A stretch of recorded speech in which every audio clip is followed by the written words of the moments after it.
let's see. And then, okay. And so then as I ascended, I came to a place where the angels couldn't go. So they told me that this is as far, and everything is telepathic. They don't speak, they just think their thoughts. So they said that this is as far as they could go, and that I would have to divest of my soul. Oh, I forgot to tell you that when I went up in the violet flame, I had to divest of my flesh, my earthly self, and I had to go up as spirit, as my soul.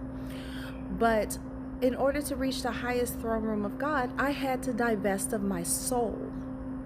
And I divested of my soul, and I became a spear of light. When I became a spear of light, then and only then was I able to ascend to what I saw like a bright, shining ball, looked like the sun. And when I traveled up through the atmosphere and I entered into the center of what I call the sun, I sat down as a full corporal being.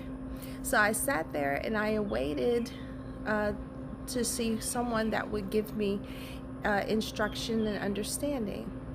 There came a male being. That male being sat there in front of me and began to converse with me telepathically. However, I felt very uncomfortable because I kept thinking, I'm in the center of the sun. It's got to be hot. I know it's hot. Am I going to burn? I don't want to be here. So we ended up descending down a level to what he told me was the Garden of Eden. So there we sat in the Garden of Eden, and he began instructing me on shape-shifting and on being able to transform my own body, my own self into different beings, animals, the ocean. It was amazing becoming the ocean. And then from becoming the ocean, I became water itself, where I lived and moved inside everything, and everything also lived and moved inside me.